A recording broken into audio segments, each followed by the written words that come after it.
also remember getting this because this was the foundation Tony Bomboni ASMR used. We are going to pretend we didn't hear that. Alright, so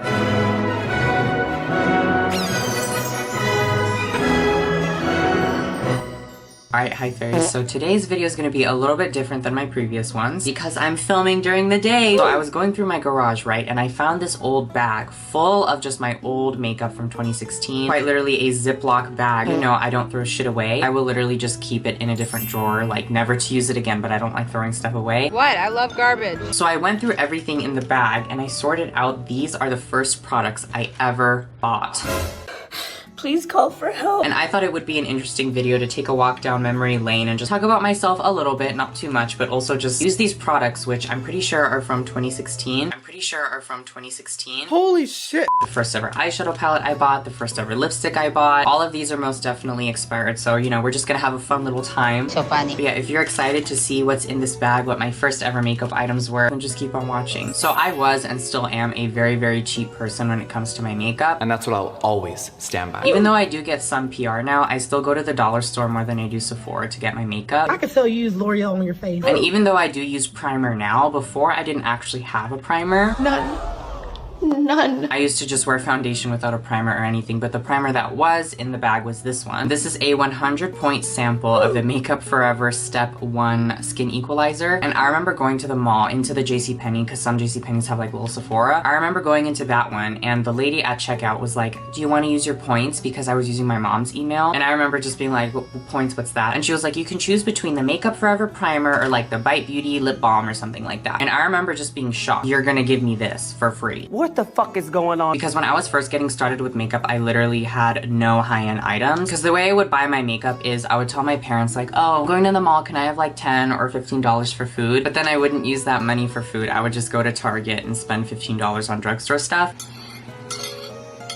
So at the time, a high-end palette for 40 bucks was just off the table for me. It needed to fit within my budget. Is there no budget this time around? But my friends would always tell me like, oh, you need to try the Too Faced Born This Way foundation and the Kat Von D tattoo liner and like all these things that were popular at the time. But I thought I couldn't get those things, keeping in mind I was like 15, 16 at the time. So when I got this primer for free, using a whole 100 points that were my mom's, I was so excited. I remember going home and immediately just putting this all over the back of my hand and like inhaling it. It's getting weird. I have oily skin, so this base was not good for my skin type. The irony of it all. So now for foundation. So the first foundation I ever bought was the Garnier BB Cream. But before I even open this, I just want to say I am much lighter than I was before. Brown skin girl. I feel like it's because I haven't gone on vacation in a few years, but also I've been much more proactive in wearing facial sunscreen. I'm saying that because this BB cream is in the shade medium deep. Cut the cameras. And I remember at the time they had like 3 shades of this at Target.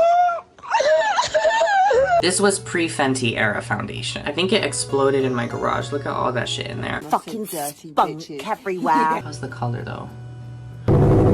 I mean, it's not bad. That's not as bad as I thought. That's perfectly fine. Okay. Very good. Very liquidy. Now, back in the day, I didn't have a beauty blender. I used those triangular makeup sponges, the disposable ones. I'm gonna be using the microfiber sponge from Shop Miss A because I don't have any of the triangular ones. I looked and I didn't have any. None. It's weird. In the mirror, it looks way too dark, but on camera, it looks just like slightly too orangey warm. I also remember getting this because this was the foundation Tony Bomboni ASMR used. We are going to pretend we didn't hear that. Alright, so this is how the foundation looks. It doesn't look that bad. Bye, bitch. Now, when I first started using makeup too, I didn't really do a lot of concealer. You what? I didn't actually buy a concealer until much, much later on. They didn't really have a concealer that was less than $5. So I remember going to CVS years and years and years and years ago and buying this. Do you guys remember these? Do you remember me? This is the LA Girl Pro Concealer. Can't remember the year, but a few years ago, this was like the concealer. This was like the product because this is only $4 and people really like the formula. But at the time, this had like an amazing shade range for concealers. This one's in the shade Natural.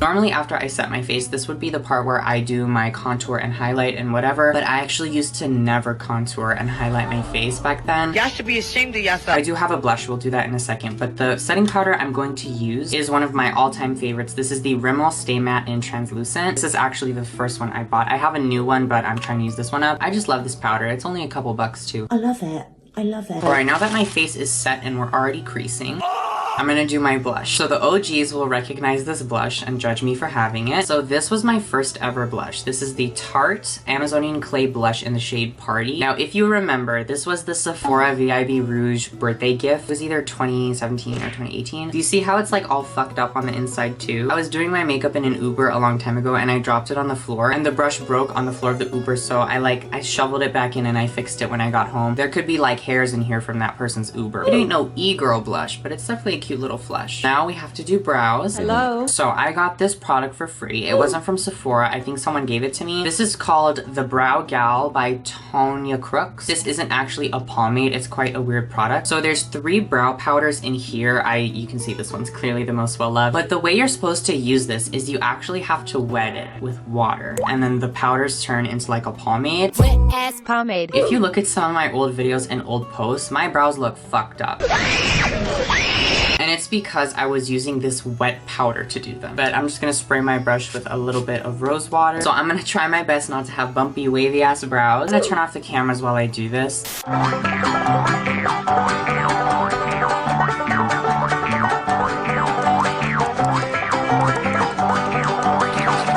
Alright, so brows are done. I tried my best. I feel like they don't look that bad. Another big reason why I hated using this is because you actually have to leave it open so it dries. Because if you close the lid while it's wet, it'll like get weird and scummy inside. Wet ass pomade. I used to not have good makeup. It's disgusting, it's awful, and none of it should have happened. But anyways, now we get to start eyes. Now, even though I was not contouring or highlighting and didn't even have a proper brow pomade, I still had an eye primer. And the thing I would use to prime my eyes was none other than this guy. If you know, you know. This is the NYX Jumbo Eye Pencil in the shade White. I'm pretty sure this was like the product of 2016 or 2017. A few years ago, there wasn't really any P. Louise or there wasn't really any stuff like that. So a tacky white base like this would really just make your eyeshadows pop before we actually had super pigmented eyeshadow. If you wanted to do rainbow eyeshadow, this with a custom Sugar Pill Pro palette were pretty much your only options. This one specifically isn't the actual one from all those years ago. I think I threw that one away, but I just went to CVS and bought another one. So all you had to do to prime your eyes with this was just scribble this and then just take your finger and kind of smooth it out just like that.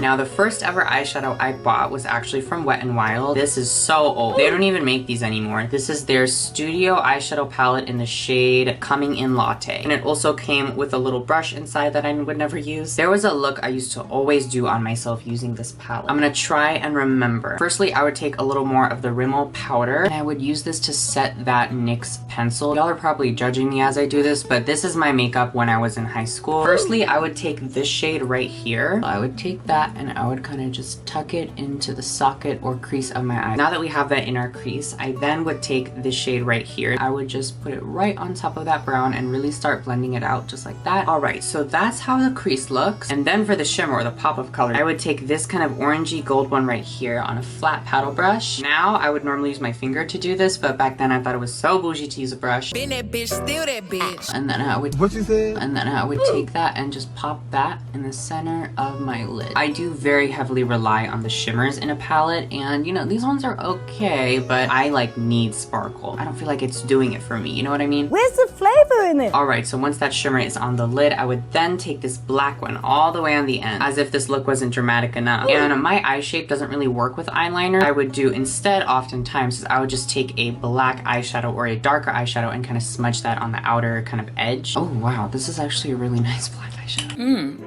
Tasted very good. And I would kind of smudge it outward just like that to give like a blurred impression of a wing, but not quite a wing, you know? Yes. Then what I would do is I would take the same black on that flat brush and just run it gently across my bottom lash line. All right, so now that we look like Cleopatra's makeup artist, the next step is I would take this kind of peachy shimmer right here on the same flat brush, swoop that in my inner corner. Alright, and there you have it. This is my go-to look from 2016. I was blind. I was so blind. Another thing I would do, and I actually look back at these pictures and think it looks so ugly, I would take the NYX Jumbo Eye Pencil, again, the thing we used to prime our eyes. I would take this and then put it in my waterline as like a liner, right?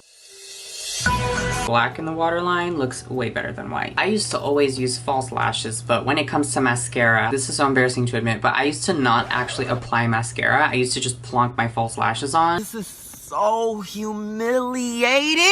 Horrible. Diabolical. So the first ever mascara I got was a 100-point sample from Sephora. I got it for free. And that mascara is this very tube of the Giorgio Armani Eyes to Kill. Now, I haven't opened this in years, so I don't know if it's gonna be crushed out. It kind of smells like apple cider vinegar, but it still looks kind of liquidy, so I'm just gonna use it. Pink eye is so contagious, it often spreads through classrooms and workplaces, kind of like a brush fire. Next, for false eyelashes, I actually do still have the first pair I ever bought, but I'm not sure if I'm going to be using them because I'm like 98% sure these are from Party City. I can't. And there's also like weird clumps of glue just stuck in them, so I don't know how effective these are going to be. So instead, I'm going to be going in with another lash I used to always use. I got these much later. These are my good old AliExpress D41s. These used to be my favorite and they still are my favorite, and the best thing is they're cheap.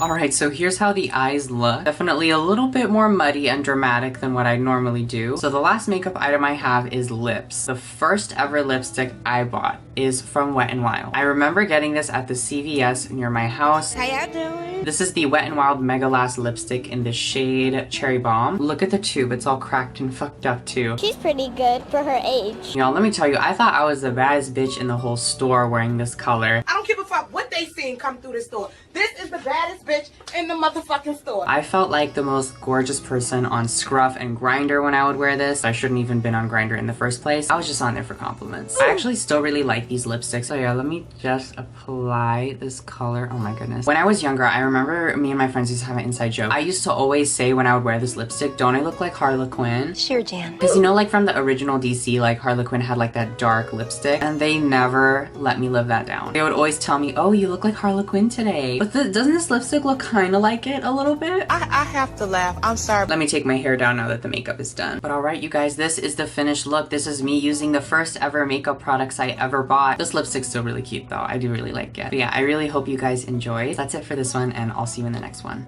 Bye. None.